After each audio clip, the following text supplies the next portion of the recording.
This message comes from Edward Jones, where they believe rich is about taking care of what gives your life meaning. That's why your financial advisor personalizes your plan to help you preserve your progress and create something that lasts. Let's find your rich. Edward Jones, member SIPC. Hi, it's Alex Goldmark here. Thank you to everybody who pre-ordered our book. You are helping make this a success. The poster that should come with it will ship soon. It was not supposed to ship with the book, and we should have been clearer about that. If you filled out the form on our book website, thank you. You should have gotten a confirmation email. But if you didn't do that or you didn't get an email, there is still time to get the poster. Send us an email, and we will send you a link to fill out the form to get the poster. You will need to have proof of purchase that you bought it before April 6th and an address in the United States. Email us at planetmoney@npr.org. planetmoney@npr.org. Put poster in the subject line and do that before April 17th. Thank you for your patience, and thank you very much for supporting this big book project. This is Planet Money from NPR. For most of my life, whenever I walked into my local bookstore, I never gave much of a thought to how that day's particular assortment of books actually managed to make it there. I didn't suspect for a moment that for every new book on display, there might be literally thousands of others that had been passed over and left out in the cold. Until one morning this January. That's when I found myself walking into a small independent bookstore called Carmichael's in Louisville, Kentucky. I was there to meet a bookseller named Fisher Nash. That is me. I am Fisher the bookseller. Fisher greets me wearing an all-green getup. Green jumpsuit, socks, shoes. I wore green today in honor of Planet Money. We love that. Fisher lives and breathes books. If you were a character in a novel, how would you describe yourself? Oh, wow. That's a really hard question. I would probably say I am a quirky bookseller whose personality is mainly books. How do you feel about You've Got Mail? Oh, I love You've Got Mail, the Meg Ryan movie from the 90s. It's so good. It's my favorite bookstore movie. And in their job at Carmichael's, Fisher holds one of the greatest responsibilities in the whole publishing ecosystem. Who decides what books end up in bookstores? That is me. It is primarily me. I am the book buyer. The book buyer is a specific role at basically every bookstore or book chain around the country. At Carmichael's bookstore, Fisher is the book buyer. So I am the one who meets with sales reps from publishers, and I'm the one who decides which new books we're going to bring in, how many, and where they will go. Book buyers like Fisher will be deciding the commercial fate of the Planet Money book. And so I wanted to understand how these decisions actually get made. Now, running an independent bookstore, Fisher explains, is a game of thin margins. Order too few copies of a popular new book, and you'll be depriving your store of much-needed financial lifeblood. Order too many, and you'll be clogging up coveted shelf space that could be holding more lucrative titles. Newer titles, which are the ones that I bring in, are typically the riskier bets. So you're kind of the risk taker around here. I am, sadly. I don't think I'm a risk taker in my real life, though. Every book that Fisher does consider taking a bet on has to make it through a series of hurdles, a kind of existential decision tree, before they can land a place in Carmichael's bookstore. The first question Fisher asks, should they buy any copies of the book at all? Yeah, we are not stocking every book that comes out because we don't have the space. It really is like a real estate puzzle that you're solving all the time. It absolutely is. Because space is at a premium. It's a small store, so we really have to figure out where things are going to go, and do we even have space for all of these things? Looking around the store, this scarcity issue is clear. The whole place is around 1,800 square feet, divided into 2 rooms, which means Fisher's got to make some tough calls. For those that do make the cut, the second question is, how many am I going to bring in? Am I going to bring in one because it's important to be represented on the shelf, but it's not necessarily going to fly off the shelf? Or should Fisher order 2 copies, knowing that doubling down can actually make a book more visible to passing customers? So you'll notice when you look at the spines, you can see it stands out when there's 2 copies of something. People are more likely to be like, oh, they've got more copies of that. I wonder what that is. If Fisher wants to up the ante, the next biggest bet would be to buy a total of 4 copies. That is the minimum number they need to qualify for the display table. This is a table right in the center of the store where a very lucky selection of new books are stacked several copies high, with a single upright copy on top proclaiming its title to all who would read it. So this is sort of like the most prominent billboard or placement in the store? Yes. This is like the Holy Grail. It is the Holy Grail, getting on the display table. Or at least on the path towards the holiest grail of all. Yes, which would be the bestseller list. Is that the shelf right behind us? It is the shelf right behind you. Fisher and I turn around, and right there in front of us, like a wooden shrine to the almighty book market, was a real physical encapsulation of the bestseller list in one bookshelf. At the top, a little festive banner proclaims, "Bestsellers, 20% off." And this shelf was one of the big reasons I'd come to Carmichael's on this very day, a Sunday, to witness one of the most hallowed rituals in the world of books. And that is the changing of the bestsellers. Every Sunday, we look at our two lists, our ABA Indie bestsellers and our New York Times bestsellers, and we remove anything that has fallen off those lists that is no longer a bestseller. We take it off, we put it back on the shelf, and then we see anything that has joined the list, and we need to pull it off of its appropriate shelf and add it to the bestseller list. So this is like the moment where fortunes are won or lost. Exactly. Fisher makes their way methodically through both bestseller lists. This week, almost all of the previous bestsellers managed to maintain their position. The list can apparently be very sticky, though one new book does get added to the shelf. Fisher says the bestseller list simply reveals the nation's collective preferences over the past week. But they say they have noticed a pattern to the kinds of books that they'll see on the list in any given week.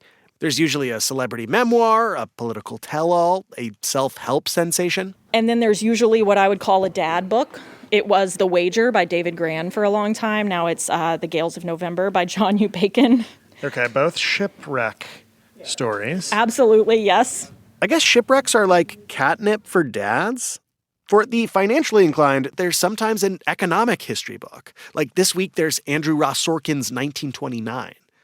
But the thing that unites all these books is that before they could be anointed to the list, before their triumphant moment getting promoted to the bestseller shelf, they had to actually get in front of customers.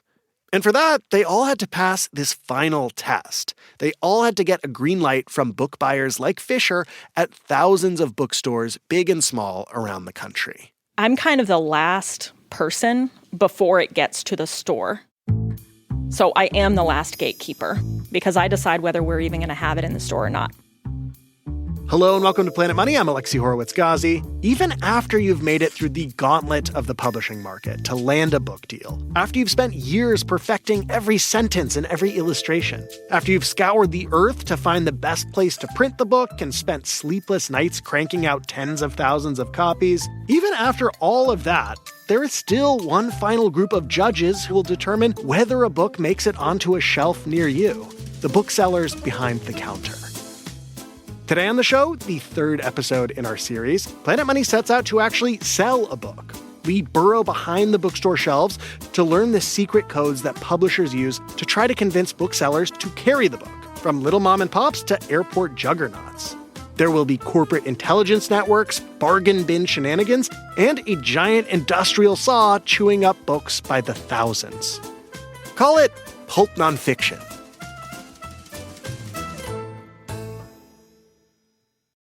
Support for NPR and the following message come from Rippling. These days, you can chat with AI about almost any business problem, but Rippling AI is designed to actually solve them. That's because Rippling AI is built on your live global workforce data, so it doesn't just uncover insights into your business, it uses them to take complex actions across your departments. Ready for AI that isn't all talk? Head to rippling.ai/money and get AI that turns insight into action. That's rippling.ai/money. Sign up today.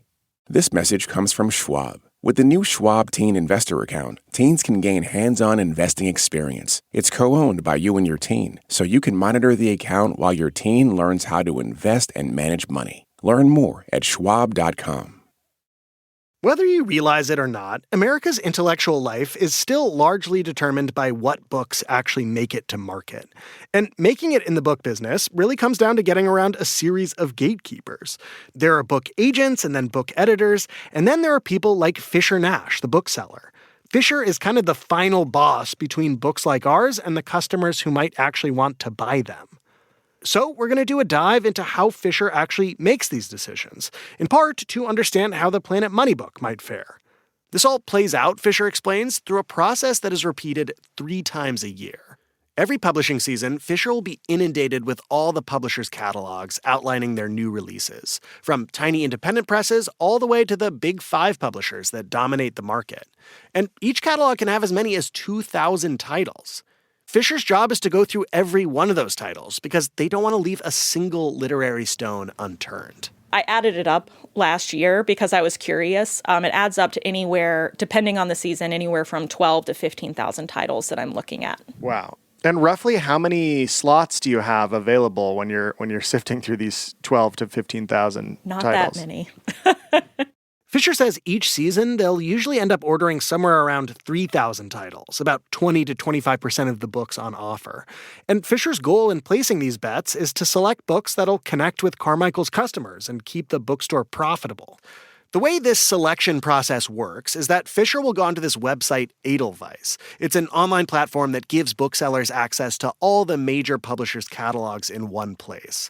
Fisher takes me into the back office and fires up Edelweiss on their laptop to show me how this all works in practice. Should we do one? Can we pick a catalog to look through? For fun, let's look at Norton. Ooh.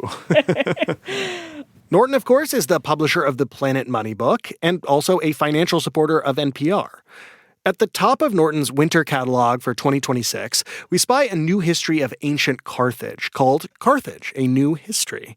Fisher runs me through the different variables they use to decide how many copies of a book to buy or whether to order it at all.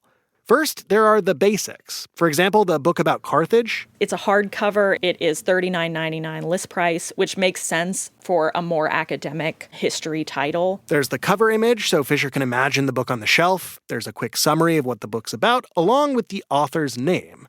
For that, Fisher is checking to see if the author is a household name. Is this the latest celebrity memoir from Matthew McConaughey? Is it a political tell-all from a former White House insider? Does the author have a big social media following? That'll often be listed prominently. So it would say, she has 3.7 million followers on Twitter, which does matter to me because I know she has an audience already that she's also going to be pitching the book to. And what number feels significant enough to make a difference? I guess it depends on the book, but anything in the millions I pay attention to.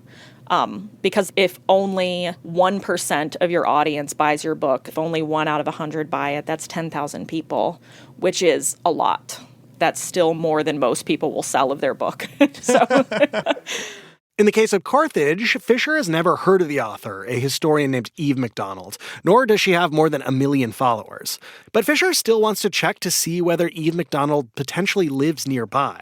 Some of the biggest book purchases that Fisher makes are often because the author is local. For example, if she's a University of Louisville professor, I'm going to buy more because that person will have a built-in audience here. Got to root for the home team. She's a professor of ancient history at Cardiff University. Sort of the Louisville of Wales. No shade to Cardiff. Every catalog entry that Fisher surveys has a section denoting any publicity campaigns or media appearances. Will there be a book tour or other live events? Will the author be going on TV or showing up in any podcasts? Could they potentially get on Fresh Air? Terry Gross, for a long time, has been kind of the Moby Dick of book publicity. Each entry also lists the physical dimensions of the book, which Fisher says can affect whether it'll physically fit onto the shelves in the store. So another thing that matters, the page count. If it's 500 pages or less, then I just think, okay, kind of standard book size. If it is 1,200 pages, I'm thinking, even if I want a lot of it, I'm going to bring fewer into the store because it takes up so much room. And you're wondering, how many people are going to sign up for a 1,200-page book? Yeah, that's not as many people as will sign up for a nice, tight 350 pages. There's kind of a sweet spot, between, I think it's 250 and 400. It's kind of the ideal book range. The Carthage book is right in that sweet spot at 368 pages. And another very important piece of information that Fisher will often look for in the metadata is the size of the publisher's first print run. What does the print run tell you? It's really a measure of publisher confidence. If a publisher prints a lot of copies for a book's first print run, say 100,000, that's an indicator they think it'll sell well and that Fisher might want to get in on the action. The next piece of information in a book's catalog entry is whether booksellers like Fisher can return the book. 95% of the books that we buy are returnable, meaning we can return this to the publisher if we don't sell it after a certain amount of time. So it kind of hedges the risk that you might be taking by ordering this book. Exactly. Publishers themselves assume the risk for books that do not sell, because bookstores can return unsold inventory back to the publishers and essentially get their money back. Which, if you think about it, is pretty wild. Usually the retailers assume the risk. Like Vaughn's supermarket buys orange juice from Tropicana, but if they fail to sell those cartons to customers, it's on Vaughn's to figure out how to recoup their losses. Publishing is different from basically every other industry out there. And this weird business model goes back to the Great Depression. That's when publishers offered this deal as a way of keeping bookstores afloat and ordering freely. And no major publisher has dared roll it back since. So bookstores buy their new stock from publishers with this little insurance policy. They're usually paying around 50 to 60% of the list price, and the list price for the Carthage book is about $40. So you're putting up the capital at the beginning, which is maybe $20 per copy. And then if you don't sell it, eventually you could send it back and get that $20 And get that back. $20 back, minus the freight that it costs to send there. I see. So a little bit of cost. a little cost, but we could send it back if it doesn't sell. Finally, we get to the most important section of all for Fisher to make their decision, the comparable titles and sales tracking section. This is where the publisher lists similar books, so booksellers like Fisher can see how many copies of those titles their store has sold in the past. If the same author has published a book before, Fisher can see how well they sold. So in the case of historian Eve MacDonald's new book about ancient Carthage, The comps for this title are Eve MacDonald's previous book, Hannibal, both the hardcover and the paperback. Some people are just competing against themselves. Exactly. This is very useful, though, because the numbers here tell me that we have sold her in hardcover before. the author's sales track record, or track for short, is one of the biggest indicators that an author's new book may already have an audience at your bookstore, and it makes ordering that new book a safer bet. And I can see that we sold a total of 3 copies, which doesn't sound like that much. But for a history book in a small bookstore, that's a pretty decent amount. It tells me I'm going to buy her again. We have a market for her. Fisher decides they are going to order the book because of all the factors we've talked about, and one other little thing. As they're considering each book, they're also sometimes thinking about specific customers who might want that book. We have a few customers that I know very well, and they're very regular. So when I see something that I know that they specifically will buy, I tag them for it so that I can let them know when they walk in the door. And in the case of Carthage, I know exactly which customer is going to be interested in this book. I've even tagged him down here. I shall keep his name private. I love that. You're looking through all of these publishers' catalogs, and sometimes you'll see a book that you know a particular customer will be interested in, and so you order it for them. I know they might be the only person interested in it. in the end, Fisher decides to order 1 copy of Carthage: A New History for each of the 2 Carmichael's bookstores.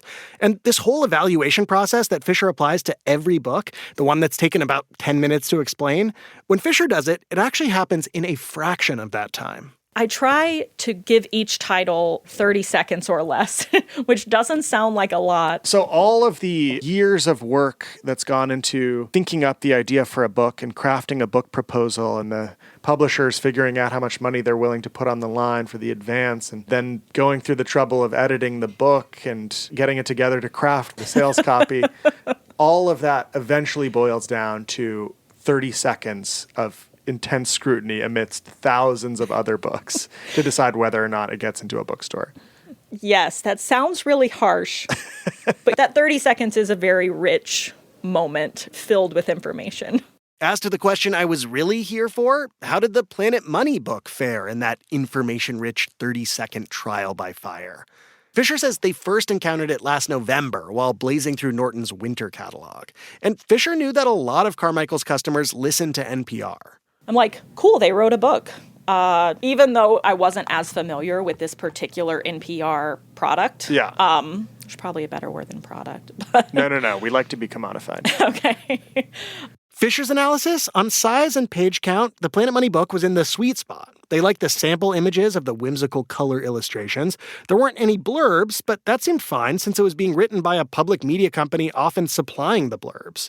Finally, Fisher quickly scans the comparable titles. They see that one of them, the 99% Invisible book, had sold well at Carmichael's, as had the Atlas Obscura food book. Atlas Obscura is a pretty recognizable brand. 99% Invisible is a pretty recognizable brand. Planet Money is a pretty recognizable brand. So I knew that I wanted something similar. In terms of the number of copies they wanted, Fisher was aiming to thread a sort of needle. On the one hand, they were worried about over-ordering. In the past year, they'd taken a big bet on a new book by a popular author whose last book sold like bananas. They'd ordered several cases of the book, only to discover that customers did not really care for it. And yes, the books are returnable, but because bookstores have to pay shipping, they'll often wait several months. In the meantime, those unsold books eat up valuable real estate and capital. And then we're stuck with 24 copies of a book that just sit around for months and months and months. And I see it, and it reminds me I was wrong to buy so many up front. I didn't have to make that choice. I could have just gotten 6 or 7. Every day you're reminded of that decision. Oh, yes. But at the same time, Fisher was also worried about under-ordering. They'd also recently had an experience with this, with Andrew Ross Sorkin's book 1929, a history of the stock market crash that sparked the Great Depression. Fisher had ordered only a few copies of that book, which sold out almost immediately. And that's an outcome Fisher wants to avoid, because compared to over-ordering the book, selling out on the first day, it would be worse.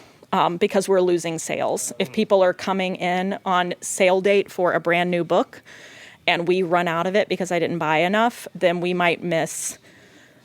It's pennies, but it really does add up for a small bookstore.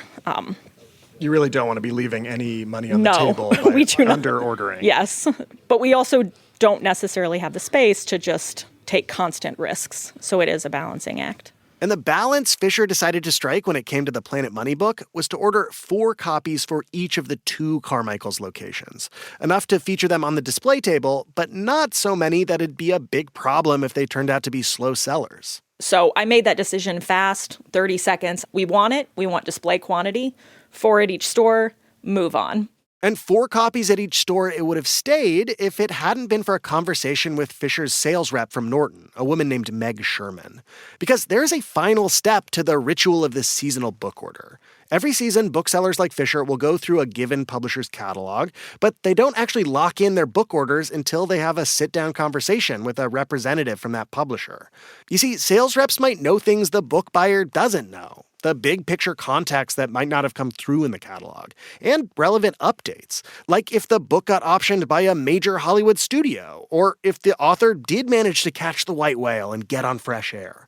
The sales agent can offer a little corrective if they think that one of their booksellers is underestimating the demand for a given title, including the Planet Money book. I talked to Meg, my sales rep, later at our meeting, and she said, "You'll want to keep an eye on this. You might want more than you think you do." So by the end of November, Fisher decided they wanted to up the order for Planet Money books, but they would decide exactly how many a couple months before the book launch in April. Now Fisher could turn to the second big part of their role as Carmichael's book buyer. They had to answer the question of where in the store the book would actually live. And this decision can have big implications for whether a book actually sells. Fisher takes into account how the publishers themselves have decided to categorize the book. Publishers assign their titles something called a BISAC code. BISAC stands for Book Industry Standards and Communications. Norton had assigned the Planet Money book a BISAC code for business and economics. It's actually printed on the book above the barcode. For Fisher, that could mean shelving the book in the business section, which might be useful for readers specifically seeking it out. But at Carmichael's, the business section is kind of tucked into a back corner. Because it's not immediately visible when you walk in the store, I didn't want it to kind of disappear back there. Because I do feel like it's the kind of book that people will see and say, "Hey, I listened to Planet Money. What's this book about?" Fisher did not want to doom the Planet Money book and Carmichael's to selling fewer copies. Fisher had actually made this mistake recently with Andrew Ross Sorkin's 1929. Not only did they order too few copies, but they'd consigned the book to the dreaded backwaters of the business section. So this time, they decided to categorize the Planet Money book as general new nonfiction, which lives on a big shelf near the entrance to the store. Let's take a look at where the book is going to live. It will be between Karl Marx's Capital. All right. Next to Karl Marx, the original Planet Money host. Oh, that's funny. It might be different by the time the book comes out. Kind of depends how well Marx is selling. Yeah, he sells pretty well here. But the book will also, maybe more importantly, live on the coveted display table at the center of the store. Fisher and I walk over to see exactly where it'll go. We'll move Karl Ove Knausgaard. He can go somewhere else. That'll just be the latest part of his struggle. And we will probably put it somewhere here between, right now it would be Intensity and this James Lee Burke. There's a nice little Planet Money-sized hole right there.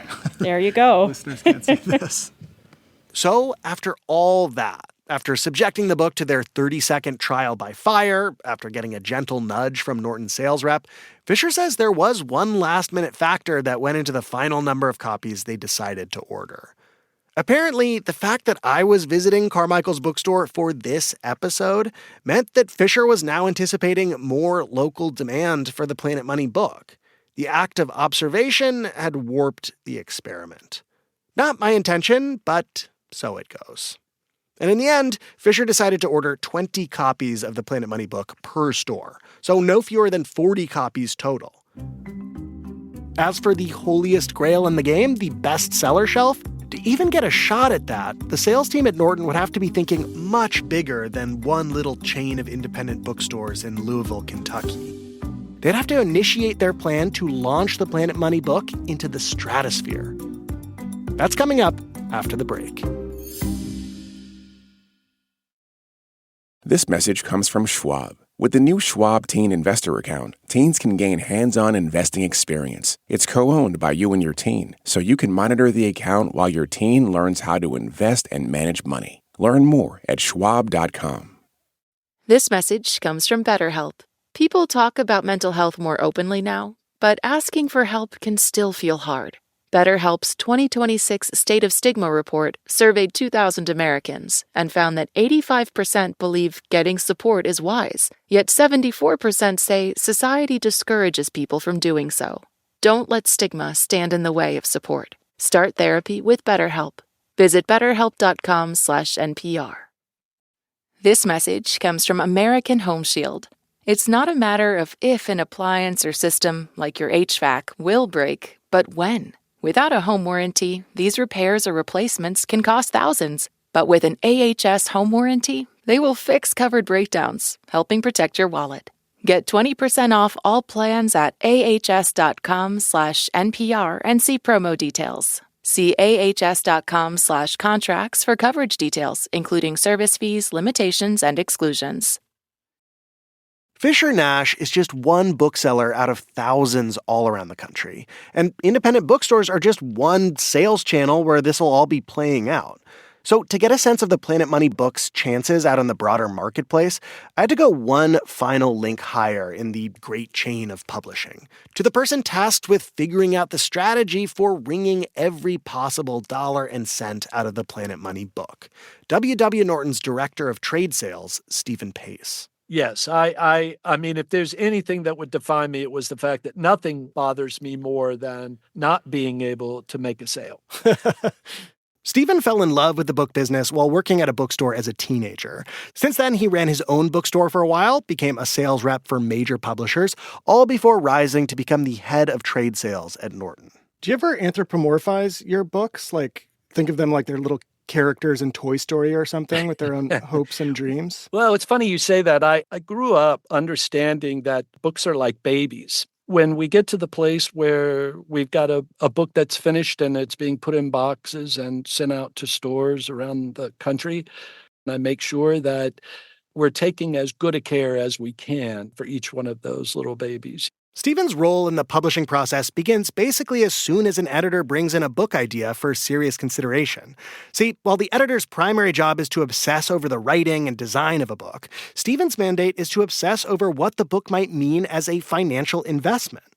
At its core, Stephen is trying to estimate how many copies a book might sell. To do that, he starts by building a model. At first, whenever a new book idea is being seriously considered for acquisition, the model is just based on the comparable titles and how they've sold over time. This is what helps Norton determine whether they buy the book and for how much. My job is to both protect against the downside and to try to ensure the upside. Once Norton is committed to publishing a book, and as it moves through the production pipeline, Stephen's job is to keep updating the model.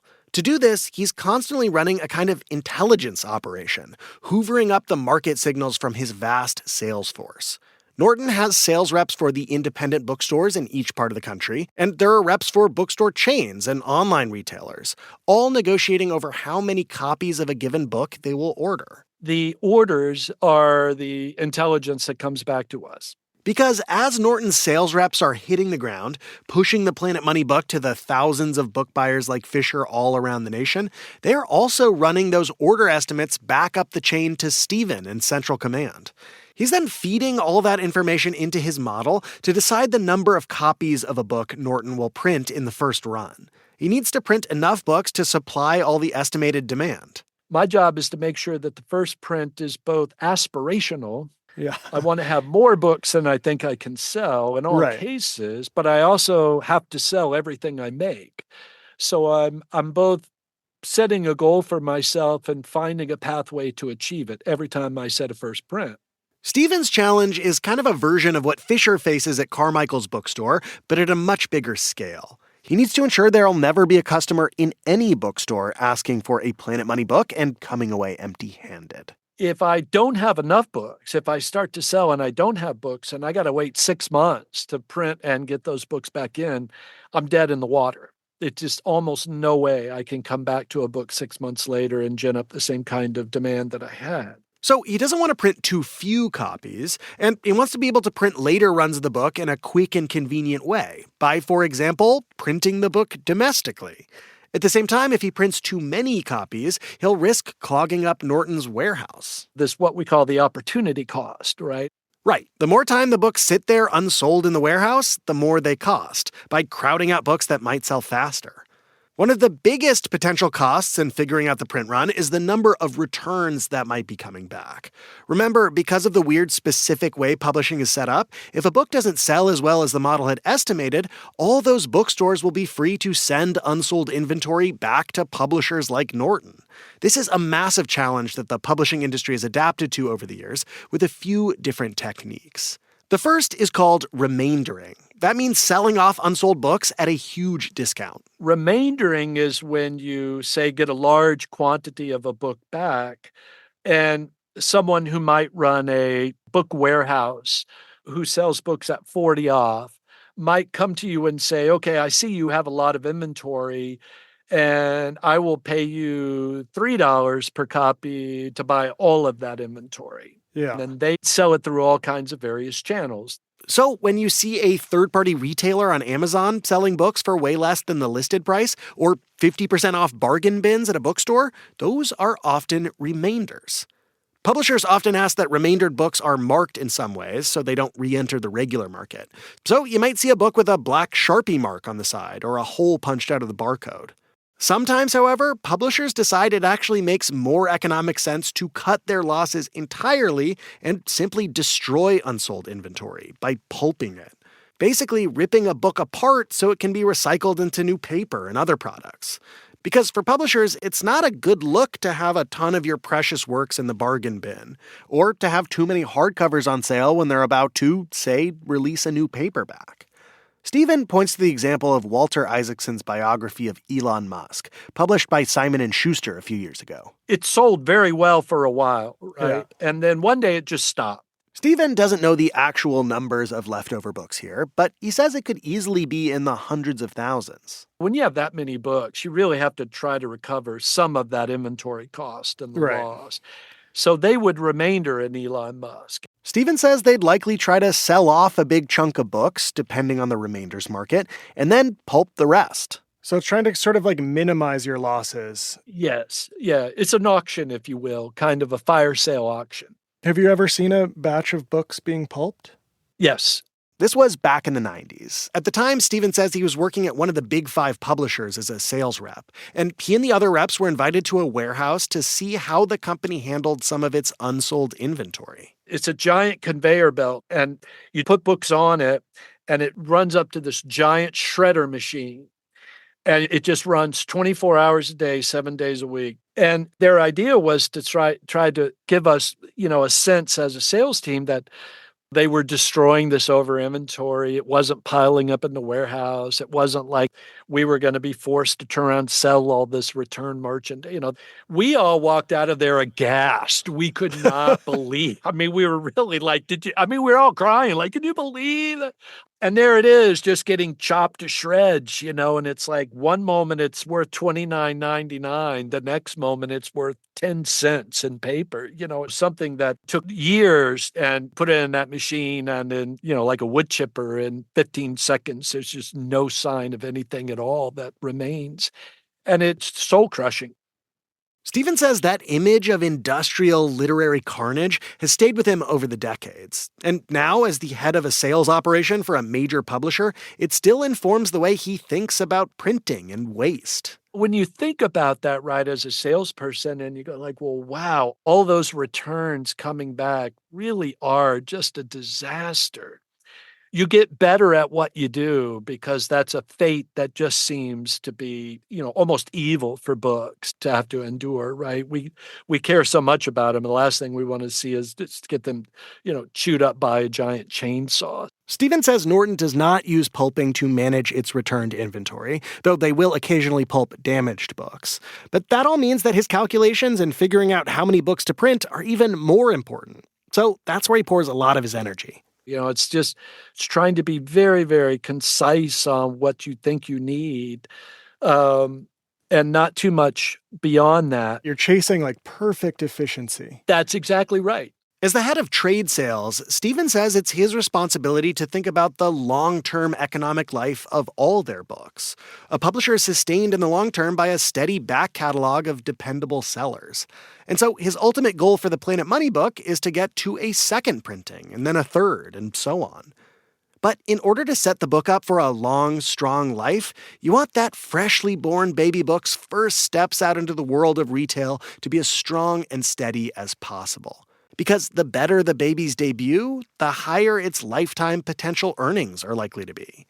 So, Stephen says he's mobilized his entire sales force to get the Planet Money book into every retail outlet you can imagine. What channels are we going to be in at this point? Everything.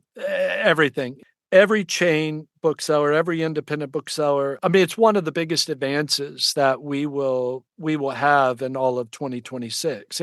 It's approaching in the Michael Lewis vein of distribution. You'll see it in an airport store and you'll see 2 bays with 10 copies, right? So we're going to see the Planet Money book in airports? Oh, yes. Oh, we haven't told you that yet. Well, yes, we will be in every full-on airport store. The book, Stephen tells me, will be available on bookshop.org, Amazon.com. It'll roll out in libraries, gift shops, military bases, even cruise ships. We left no stone unturned. I didn't know you could buy books on a cruise ship. Oh, yeah. Not only on the cruise ship, but in the ports of call. There are retailers that actually have carts, and when the cruise ship is letting off, they pull a cart up there and it has 20, 30, 40 different books on it. And people, I finished my book. I need another book. Yeah. 2 of the cruise lines actually have small bookstores. Stephen says the book will also roll out in Europe and the Middle East. Norton's gotten orders from Thailand, Singapore, even Malaysia. There's a Korean translation slated to come out in June and a Chinese translation scheduled for September. The Planet Money book was apparently going planetary. But I have to say, in the days after I spoke to Stephen, all of this still felt kind of abstract, like a collection of daydreamy plans for something way off in the future. Until one day earlier this week. Let's go this way. Okay. That's when my boss's boss, my grand boss Alex Goldmark, and I decided to take a stroll down the rustic cobblestones of the South Street Seaport in Lower Manhattan. So this is where the kind of real idea for the Planet Money book was born? Yeah, I would say right there is where my journey with the Planet Money book began. Alex points out the picnic table where almost 4 years ago, he first sat down with NPR's literary agents to talk about a potential Planet Money book, before he really knew how much work all of this would entail. Making a book is hard. Did you think it was going to be this hard? No. Absolutely not. Yet, after everything that had happened, here we were on a very special day. The very day of the Planet Money book launch. And as it happens, there's an independent bookstore right down the street called McNally Jackson. Should we see if the Planet Money book is in the bookstore? Yeah, let's see. Ah! It's there! My grandboss literally squeals with delight, or maybe surprise, because we found the book right in the center of the front window display, nestled between about a dozen others. Oh my God.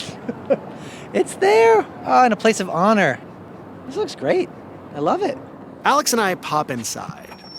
Hello. And at first, it isn't clear where to actually grab a copy to buy. There's only one in the window display. We gotta figure out where we are in the store. Here, it seems, the booksellers took the BISAC code a little more literally. To find the book, we have to go to the business section all the way in a back corner. Ah, there it is. Okay. A little off the beaten path. But we are right at eye level, so that's great. We love that. We're hoping to witness somebody encounter the Planet Money book in the wild. So Alex and I pretend to read other books while stealing glances at passersby to see if any of them might bite. It's a little bit sleepy in here. Finally, the day is getting late. I still have to finish the script for the very episode you're listening to right now. So I grab a book and walk up to the bookseller at the counter. I've decided I just have to do it myself. Oh, all right. $32.76. I guess I'll go for it.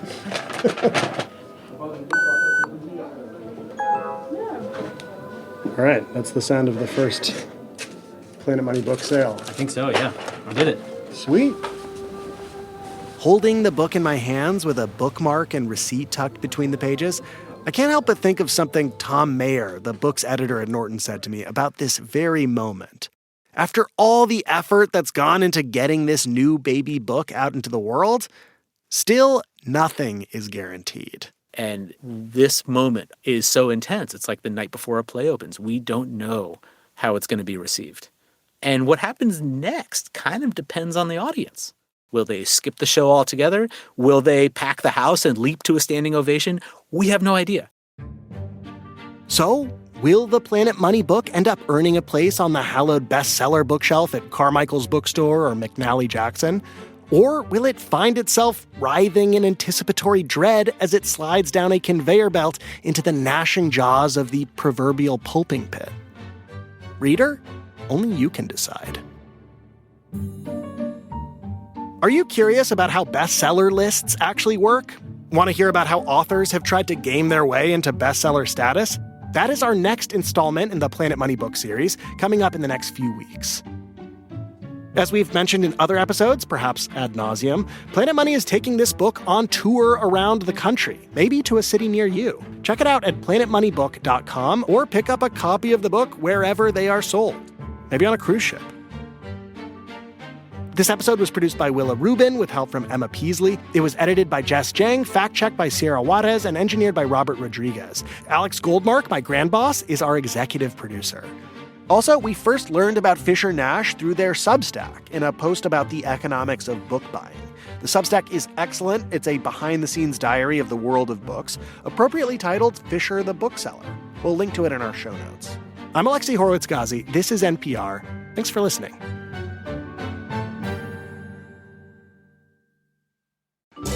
This week on Wait, Wait, Don't Tell Me, we talked to legendary musician Jason Narducy about being in a punk band when he was just 11 years old. We broke up when I was 12, and I just felt like I needed to go through puberty without band drama. Don't miss our full conversation and the rest of our games. Listen to the Wait, Wait, Don't Tell Me podcast in the NPR app or wherever you get your podcasts. The last phase of the World Cup is underway, and the NPR network has been there since the first whistle. Cape Verde is a small African island nation that surprised everyone by making it to the World Cup. Ronaldo did something no man or woman has done before. He scored goals in 6 different World Cups for a total of 10. As we enter the final matches of the tournament, head to the NPR app for all things World Cup from the NPR network.